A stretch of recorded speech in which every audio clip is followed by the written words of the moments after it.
the Trump administration's executive order banning central bank digital currencies in the U.S. That was signed several months ago.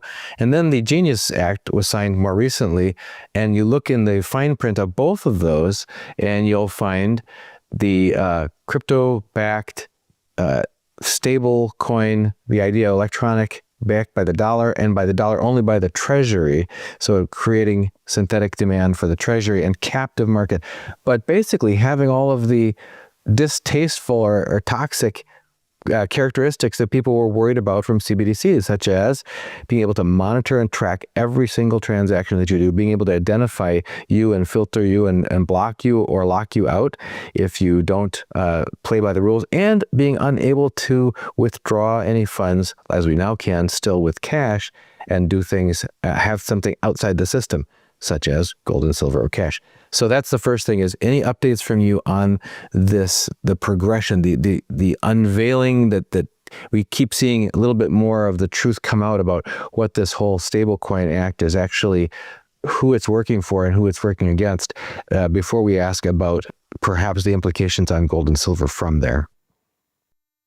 Well, I think it's all intertwined, because Bo Hines, who was Trump's crypto advisor until August, is now the CEO of USA Tether, which is already Genius compliant and will get the lion's share of all the stablecoin issuance backed by U.S. Treasuries, which, to your point, gives synthetic demand for the Treasury. But the interest on those coins is not transferable. If you buy something and the stablecoin is created, backed by Treasuries, you spend it, the stablecoin gets burned, it's done.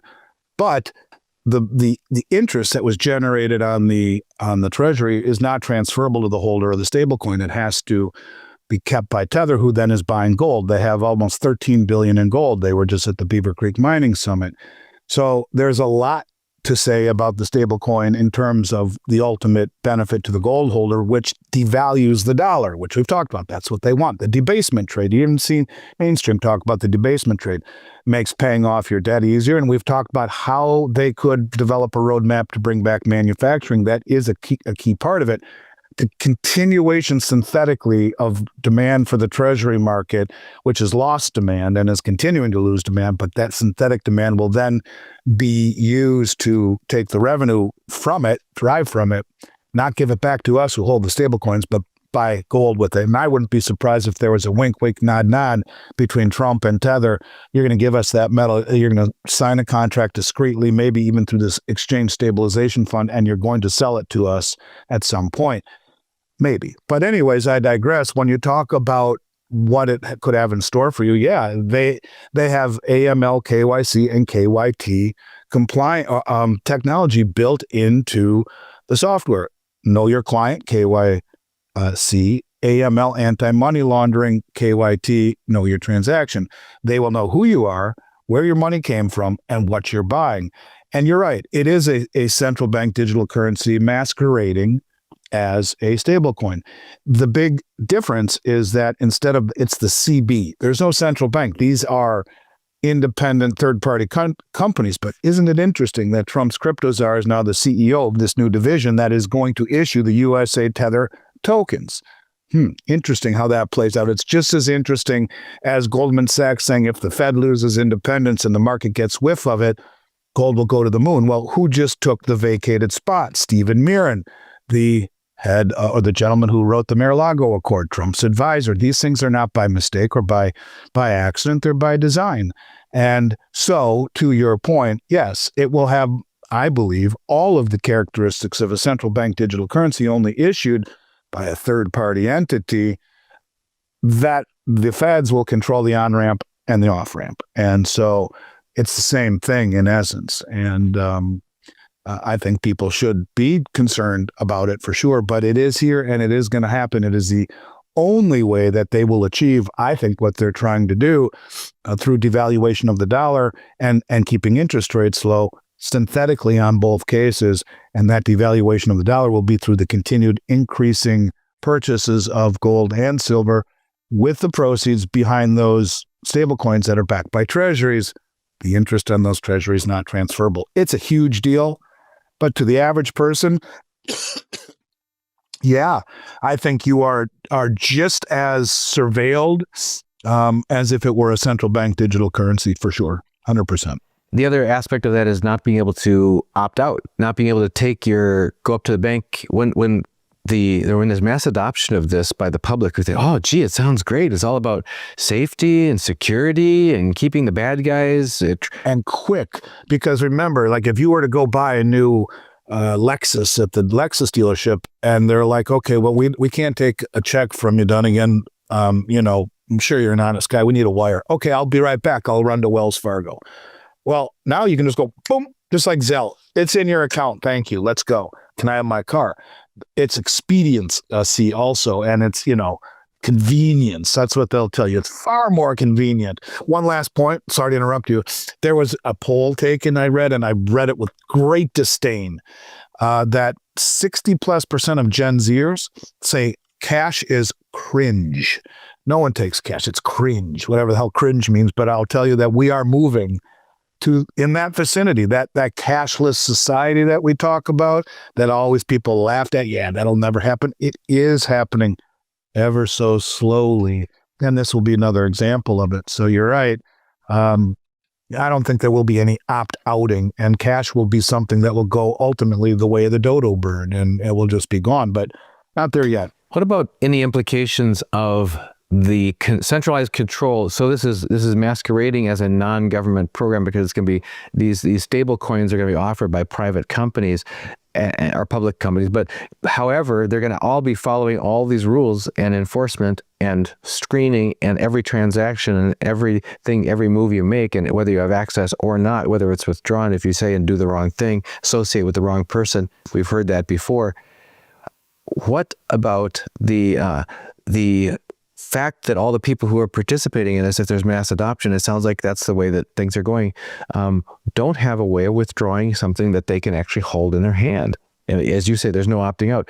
But gold and silver have provided that forever, since the beginning of time, in every country, in every millennium, in every regime. So what, do we know anything about, or any likely indicators of how this might impact the ability to transact using precious metals?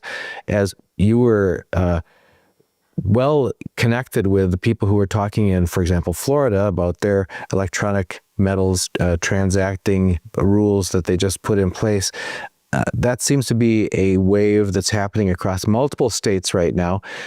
So where does this leave? Because there seems to be a disconnect here between this idea of a system that just gets people to be captive owners of U.S. debt and calling that new and newfangled because it's fast and expedient and not cringy. And then on the other hand, people who own traditional assets like gold and silver, or who have been accustomed to thinking that paper cash at least gives them some privacy. How do you see gold and silver cohabiting in this future world with stable coins? Same way that, similar. In Texas, they're kind of leading the charge on this. The idea is you take your American-made coins, you deliver them to a state-run depository. I don't know if it'll be the Texas Bullion Depository or someone different, but in essence, they will give you like a credit card or an app on your phone that you can then make purchases using it in a digital framework. I think the idea of going to a shopkeeper with Gold Eagle is probably not going to happen, but using those coins, which most of the laws specifically say American made, not all of them, but a lot of them do, held in a vault that you can then keep your purchasing power safe from the continued fall of the dollar in terms of its valuation, down 100% against silver this year, pretty damn well near it after today's run, and 70 plus on gold. Forget about the dollar index that says it's only down 7 or 8%. It's down 15 times that just about in terms of silver, and 12, 13 times in gold. And so you end up with a situation where you can use money, but it is done in a digital ecosystem, would be my guess. And maybe it's something like we saw recently in Italy where, desperate governments do desperate things. They're saying, tax now or later, any gold, jewelry or coins or bars that people have not declared in terms of, or there's, that no one knows about it, you can tell the Italian government now and pay your taxes now. Who knows what they do? Desperate governments do desperate things. I just think that you have to prepare the best you can, hope for the best, and be prepared for it not to work out that way. And what other choice do we have? I'd rather have options when others have none. But yeah, it is something certainly worth considering. And at that point, the United States loses all credibility as far as I'm concerned, if that ever happened. But look, they are forcing us into this digital surveillance state. Starts with the digital ID. Well, Trump already said that's what he wants, or passed that law for voting integrity, right? What is it? And again, I always butcher these, but Ben Franklin said something to the extent when you give up a freedom in the name of safety, you never get it back, right? Well, that's the freedom we're giving up because of the election integrity. You have to have a digital ID.